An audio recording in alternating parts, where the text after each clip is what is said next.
안녕하세요. 모던 앱을 위한 HTML5 CSS3 바이블 27강 되겠고요. 이번 강의에서는 5장에 있는 예제를 함께 만들어 보도록 하겠습니다. 5장의 예제는 지금 그림 5-33과 같이 되어 있는데요.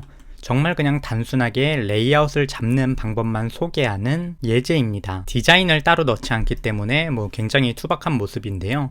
요거를 함께 만들어 보도록 할 텐데, 요 세부적인 거 패딩 어디에 얼마 넣으세요, 마진 어디에 얼마 넣으세요, 아니면 보더 주세요, 마진 레프트 몇 주세요 라고 하나하나 설명하는 것은 굉장히 쓸데없는 일인 것 같기 때문에 레이아웃을 잡는 기본적인 방법만 다루어서 지금 오른쪽과 같은 형태의 간단한 페이지를 만들어 보는 방법만 알아보도록 하겠습니다. 일단 각각의 요소들이 잘 배치가 되어 있고요. 탭 1이나 탭 2를 누르게 되면 탭 변환되는 것까지 구현이 되어 있는 상태이기 때문에 레이아웃을 잡는 기본적인 내용은 강의에서 어떤 식으로 진행하는지 보시면 될 것 같고, 이외의 자세한 내용들은 책의 내용을 참고를 해주시면 좋겠습니다. 일단 5.2절을 보면 레이아웃 구분이라고 나오게 되는데요. 일반적으로 웹페이지의 레이아웃은 지금 화면에 보이는 것과 같은 5개의 요소로 구성이 됩니다. 헤더가 있고 푸터가 있고, 헤더는 위에 있는 거, 푸터는 아래에 있는 거, 그리고 가운데에 콘텐츠가 있고요. 어떠한 주제를 갖고 있는 것들을 우리가 섹션이라고 부르게 되고, 그 주제와 관련 없는 것들을 어사이드라고 부르게 됩니다. 그리고 페이지를 이동할 수 있게 만드는 것을 우리가 내비게이션 바 또는 내비게이션이라고 그냥 단순하게 부르게 되는데요. 일반적으로 이렇게 5가지의 요소가 모두 들어가면 기본적인 웹페이지의 형태가 됩니다. 여러 사이트들을 보시면서 어디가 어디에 해당하는지 직접 눈으로 보시면 좋을 거라고 생각을 하고요. 이러한 내용들은 책을 읽어보시면 쉽게 이해하실 수 있을 거기 때문에 책을 읽어보실 것을 추천합니다. 그러면 지난번에 언급했던 것처럼 레이아웃을 잡는 기본적인 공식에 대해서 다시 한번 언급을 하도록 할 텐데요. 가로로 나눌 수 있는 부분 가로로 쭉쭉 나눠주고, 이어서 세로로 나눌 수 있는 부분 세로로 나누고, 내부에 있는 요소들에는 플로 속성 지정하고 그 부모의 오버플로우 지정한다 등만 기억을 해주시면 됩니다. 그럼 곧바로 그림 5-10과 같은 형태로 HTML을 구성해 보도록 하겠습니다. HTML 기본 형식 만들어 주시면 되겠고요. 이어서 간단하게 변환을 해주도록 하겠습니다.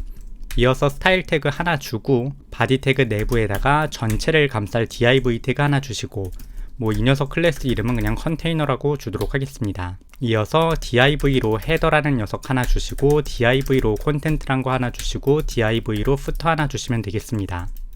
이어서 콘텐트 내부에는 div하고 점 찍어주시고 섹션 하나 주시면 되겠고요. 이어서 div 점 찍고 aside 지정해 주시면 되겠습니다. 책을 보시게 되면 시멘틱 태그를 사용을 했는데요. 어떤 걸 사용하셔도 만드는 데는 큰 문제는 없습니다. 실제로 만들 때는 책처럼 시멘틱 태그를 사용할 것을 추천하기는 합니다. 어쨌거나 이어서 헤더 내부에는 내비게이션을 2개 주도록 하겠는데요. 첫 번째 내비게이션의 이름은 div.gnb로 주겠고, 두 번째 내비게이션의 이름은 div.lnb로 주도록 하겠습니다. 이때 gnb 같은 경우에는 글로벌 내비게이션 바, 그리고 LNB 같은 경우에는 로컬 내비게이션 바라고 해서 조금 큰 내비게이션 바, 조금 작은 내비게이션 바라고 생각을 해주시면 되겠습니다. 이어서 헤더 내부에 h1 태그 하나 주고 제목을 입력해 주도록 하겠고요.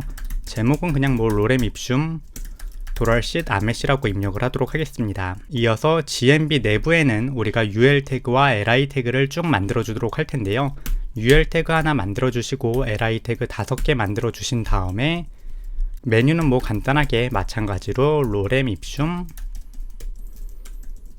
도랄쉿 아멧이라고 지어주도록 하겠습니다. LNB 쪽에 있는 내용도 그닥 상관없이 지어주도록 하겠고요.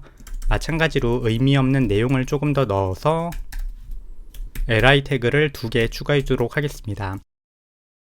이어서 섹션 쪽에는 아티클을 몇 개 넣도록 하겠는데요. 일반적으로 웹페이지 아티클은 하나죠. 아티클에다가 h1 태그 하나 지정을 해주고, p 태그를 만들어주고, p 태그에다가는 파라그래프를 몇 개 넣어주도록 합니다. 요것도 한 3개 정도 넣어주도록 할게요. 이어서 어사이드 같은 경우에는 우리가 지난 강의에서 만들었던 것과 똑같이 사용을 해보도록 할 텐데요. 지난 강의에서 만들었던 요 내부에 있는 요소들을 쭉 긁어 오셔서 붙여주시면 되겠습니다. 그래서 레이블 2개가 들어가고, 라디오 버튼 2개 들어가고, 아래쪽에 탭 아이템 2개가 있는 형태로 구성을 해보도록 하겠습니다. 마지막으로 푸터에는 그냥 p 태그 하나 주고 로렘 입숨 넣어주도록 해서 간단하게 내용을 모두 채워주도록 하겠습니다. 현재 상태에서 코드의 실행을 보시게 되면 지금 화면처럼 출력하는 모습을 볼 수 있고요. 별다른 내용은 없는 것을 확인하실 수 있습니다. 그럼 이제 여기에다가 스타일 시트를 하나하나 추가해 보도록 할 텐데요. 첫 번째로 외부 스타일 시트 2개를 추가해 주도록 하겠습니다. 첫 번째로 추가할 외부 스타일 시트는 이전에 보았던 reset css, less.css입니다. 여기 있는 cdn을 상콤하게 복사를 해주시고 링크 태그 하나 만들어 주시고 css로 href 속성에다가 이 녀석을 복사해서 붙여 넣어 주시면 되겠고요. 이어서 웹 폰트도 한번 긁어오도록 하겠습니다. 구글 폰트에 들어가 주시면 되겠고요. 구글 폰트에서 첫 번째는 나눔 고딕 하나 들고 와 주시고 이어서 디자인용 폰트를 하나 들고 오시면 좋겠습니다. 디자인을 따로 신경 쓰지 않도록 할게요. 그냥 저번과 같은 패시네이트를 들고 오도록 하겠습니다. 들고 온 다음에 요걸 링크 가져와서 붙여 넣어주면 되겠고요. 이어서 스타일에다가 전체의 폰트를 지정해 주도록 하겠습니다. 전체 폰트 패밀리는 마찬가지로 구글 폰트에서 복사해서 들고 오도록 하겠고요. 붙여 넣어 주시게 되면 나눔 고딕이 적용이 됩니다. 이어서 헤더 내부에 있는 h1 태그에 스타일을 적용을 하도록 하겠고요. 적용할 스타일은 이전에 방금 들고 왔던 패시네이트라는 폰트입니다. 그래서 지금 이러한 형태로 구성을 해서 오른쪽과 같이 지정을 하도록 하겠습니다. 추가적으로 몇 가지 리셋을 더 해주도록 하겠는데요. li 태그를 만들고 li 태그에다가 리스트 스타일을 논으로 지정을 해서 리스트 앞에 붙는 동그란 점들을 모두 떼주도록 하겠습니다. 그래서 less.css에다가 요것들을 추가를 해서 리셋을 적용하도록 하겠습니다. 그럼 본격적으로 스타일을 적용을 해보도록 할 텐데요. 컨테이너에다가 중앙정렬부터 하도록 하겠습니다. 중앙정렬은 width를 주고서 마진 제로 오토라는 공식을 사용했었습니다. 공식이기 때문에 그냥 외워주시면 되겠습니다. 이어서 중앙에 있던 컨텐트와 어사이드를 양쪽으로 분배해 보도록 할 텐데요. 부모였던 컨텐트에다가 오버플로우 히든 주시고 내부의 섹션 부분에다가 width를 700픽셀 주시고 플롯을 left로 지정해 주시면 되겠습니다. 이게 조금 화면이 지금 잘릴 수 있으니까 이렇게 붙여서 입력을 하도록 하겠습니다. 중앙 정렬도 다 외우고 있으실 내용이니까 딱히 정리해서 보여드리지 않아도 쉽게 이해하실 수 있을 거라고 생각을 합니다. 이어서 어사이드도 지정을 하겠고요. 어사이드의 너비는 합쳐서 960픽셀이 나와야 되니까 260픽셀 지정하겠고 이어서 플롯 속성을 left로 주어서 수평 정렬하게 만듭니다. 현재 상태에서 코드를 저장을 하고 실행을 해주시게 되면 지금 화면처럼 왼쪽에 섹션, 오른쪽에 어사이드가 출력되는 모습을 볼 수 있습니다. 참고적으로 지금 왼쪽에 있는 섹션의 내용이 좀 적은데요.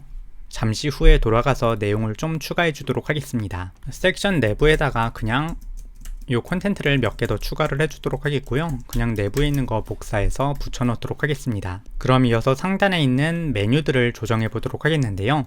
일단 메뉴들을 수평 정렬해 줘야 됩니다. 수평 정렬하는 방법은 지금까지와 같은데요. 굉장히 간단하게 부모 태그에다가 오버플로우 히든 주시면 되고 자식 태그들에다가 플롯 left를 주시면 됩니다.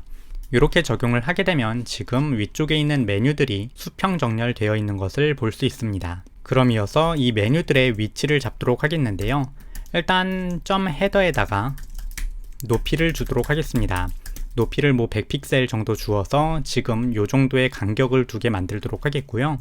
이어서 내부에 있는 GMB와 LMB 그리고 헤더 안에 있는 H1 태그에다가 위치를 잡아주도록 하겠습니다. 이 위치는 포지션 앱솔루트로 잡도록 하겠는데요. 마찬가지로 공식이었죠. 자식에게 앱솔루트를 지정을 하면 부모에게는 릴레이티브로 지정을 한다가 하나의 공식이었습니다. 그래서 상콤하게 지정을 해주시면 됩니다. 그리고 나머지 GMB와 LMB에도 이걸 적용하도록 하겠고요. left, top, right, bottom을 사용을 해서 위치를 강제로 지정을 해줍니다. 이때 마진 left라든지 등을 사용하셔도 당연히 지정하실 수 있고요.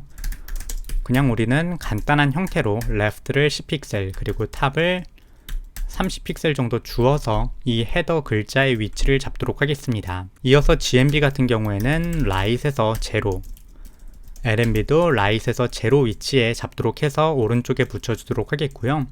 이어서 GMB는 탑에서 0, LMB 같은 경우에는 바텀에서 0를 설정을 해서 코드를 저장하고 실행했을 때 지금 화면과 같이 실행되게 하겠습니다. 참고적으로 지금 LNB가 좀 깨져 있는데 LNB의 코드를 다시 보게 되면 조금 이상하게 지정을 해서 깨지고 있습니다. 그래서 수정을 해서 이 부분을 제거를 하고 앞으로 당겨 주어서 코드를 구성해 주도록 하겠습니다. 그래서 현재 단계에서 코드를 실행하게 되면 헤더 부분에서 h1 태그 박히고 GMB 박혀있고 LNB가 박혀있는 모습을 보실 수 있고요. 콘텐트 부분에서 섹션이 왼쪽으로 어사이드가 오른쪽으로 박힌 것도 보실 수 있을 거고 푸터가 아래쪽으로 들어간 것도 보실 수 있을 겁니다. 레이아웃 잡는 것 자체는 여기에서 종료가 된 거고요. 여기에서부터는 사실 디자인적 요소를 추가를 해야 되는데 디자인적 요소를 또 너무 신경 쓰게 되면 사실 그건 더 이상 HTML 책이라기보다는 디자인 책이고 뭐 포토샵 책 아니면 디자인 컴프를 만드는 책 쪽으로 나아가기 때문에 우리는 정말 간단하게 그냥 레이아웃이 어디서부터 어디까지다 등만 구분을 할 수 있게 구성을 하도록 하겠습니다. 일단 컨테이너 내부에 있는 div 태그를 전부 선택해 주도록 하겠고요. 이 상태에서 박스 사이징을 볼더 박스로 주시고 보더를 1픽셀 솔리드 블랙으로 지정해 주도록 하겠습니다. 추가적으로 이 보더를 주게 되면 어떻게든 레이아웃이 조금 깨질 것이 분명하기 때문에 사이드를 한 250픽셀 정도로 주고 플롯을 라이트로 지정해서 오른쪽으로 붙게 하겠습니다. 현재 상태에서 코드를 실행해 보시게 되면 지금 화면처럼 출력을 해서 헤더가 여기서부터 여기까지고 컨텐트가 여기서부터 여기까지이며 왼쪽이 섹션이고 오른쪽이 어사이드다. 그리고 아래쪽에 푸터까지 들어가서 뭐 레이아웃이 잘 배치된 것을 확인할 수 있습니다. 여기에다가 그냥 마진 탑을 한 5픽셀 주도록 하겠고요. 마진 바텀도 5픽셀 정도 주도록 하겠습니다. 코드를 실행하시면 지금 화면처럼 나오게 되고요. 여기에서 지난 강의에서 배웠던 내용을 적용을 해서 탭 1과 탭 2를 추가하도록 하겠습니다. 뭐 그냥 지난 강의에서 배웠던 탭 1과 탭 2를 복사해서 들고 오신 다음에 붙여 넣어 주시기만 하면 사용할 수 있습니다. 그래서 코드를 저장하고 실행해서 탭 기능도 구현을 해서 탭 1 눌렀을 때, 탭 2 눌렀을 때 이러한 것들이 뜨게 구성을 해주시면 되겠습니다. 이 이외의 내용은 사실 정말 세부적인 디자인을 다루는 내용이기 때문에 책을 참고를 해주시면 좋겠고요. 여기까지만 레이아웃을 잡게 되시면 내부에 있는 내용 배치는 그렇게 어렵지 않게 진행하실 수 있을 거라고 생각을 합니다. 그럼 오늘 강의는 여기까지 되겠고요. 다음 강의에서 뵙도록 하겠습니다. 감사합니다.